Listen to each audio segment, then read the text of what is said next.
Hello friends, myself Professor Seema T. Nagdeve, Assistant Professor and Head Department of Botany, MG College, Armory District, Gadchiroli.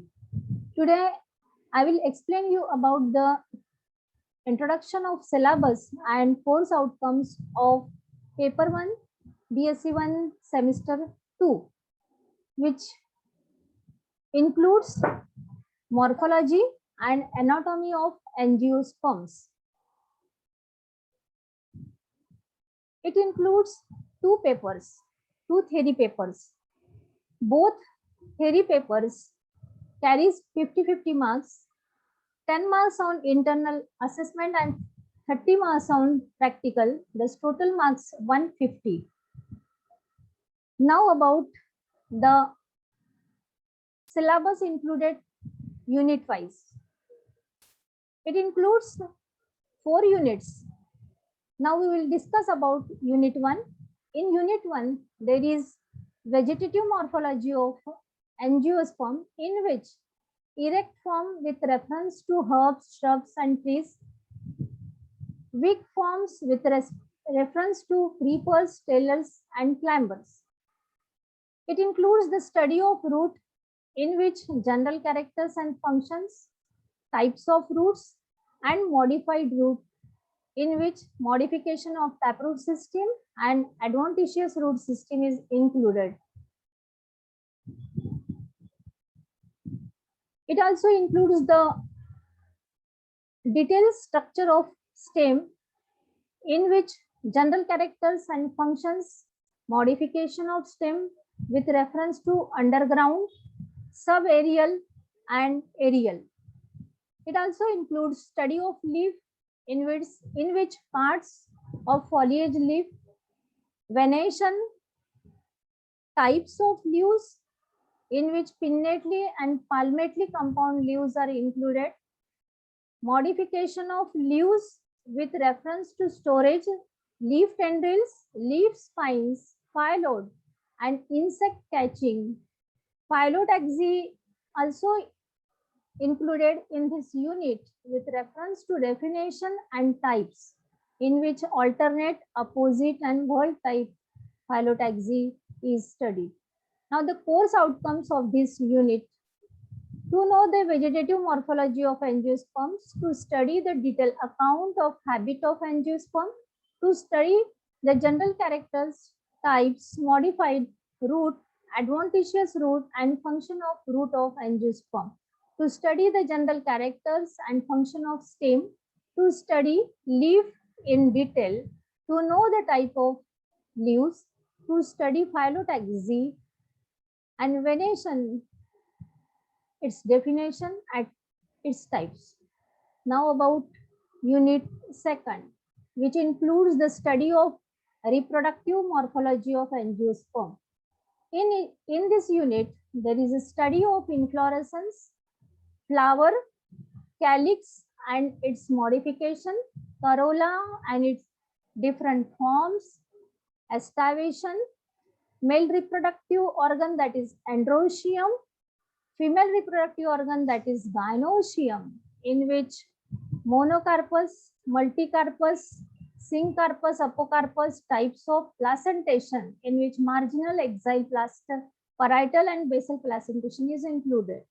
It also includes types of fruits, in which simple fruits, dry fruits, dehiscent fruits, indehiscent fruits, fleshy fruits are included.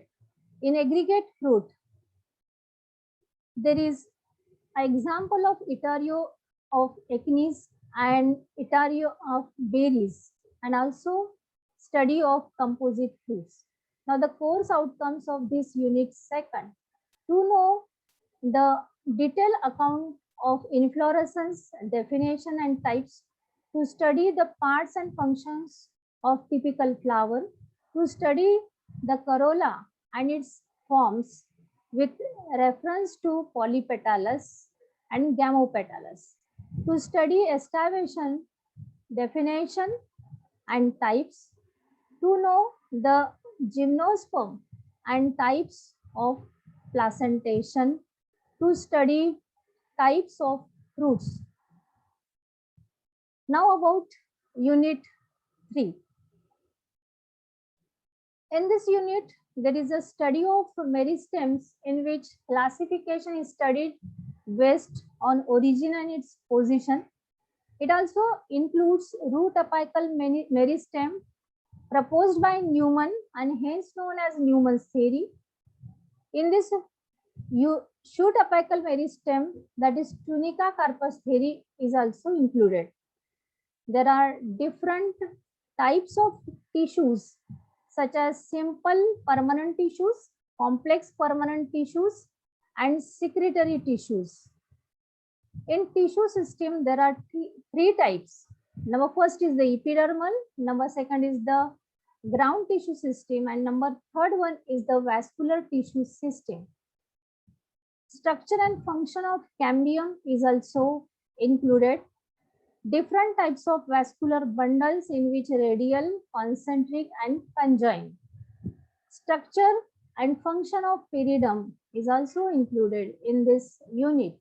Now the course outcomes of this unit 3: to study the detailed account, type, structure, and functions, to study the tissue systems, to study structure and functions of cambium, to know about vascular bundles and structure and functions of vascular cambium, to study peridium, that is its structure and function.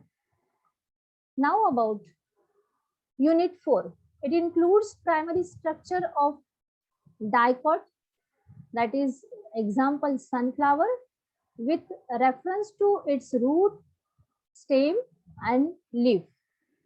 Again, primary structure of monocot, example maize, with reference to root, stem, and leaf. It also includes secondary anomalous structure of dicot stem, example moringa, boravia, dracena, and secondary anomalous structure in root, example beta vulgaris, that is beetroot. Now the course outcomes of this unit 4: to know the anatomy of monocotyledonous and dicotyledonous root, stem, and leaf, to study the detailed account of primary structure of dicot, that is sunflower, with reference to root, stem, and leaf, to study the primary structure of monocot, example maize, with reference to root, stem, and leaf, to study the secondary structure of dicot stem, example moringa, to know anomalous secondary structure in stem boravia and dracena, to understand anomalous secondary structure in root beta vulgaris. Now the summary of course outcomes of this paper 1: morphology and anatomy of angiosperm. Understand the morphological characteristics of angiosperms. Know about modification of stem, leaves, root in angiosperm. Know about phyllotaxy, branching pattern, and venation in angiosperm. Students understand about morphology of floral parts, its types, floral whorls, in which calyx, corolla, androecium, and gynoecium are included. Students understand about inflorescence, in which its types, placentation, estivation. They also understand about types of fruits, floral formula, and floral diagram. They learn about classification of permanent tissues. They learn about Newman theory and tunica carpus theory. They also learn about vascular cambium, peridium, and vascular bundles. They know about anatomy of root, stem, and leaf of maize and sunflower.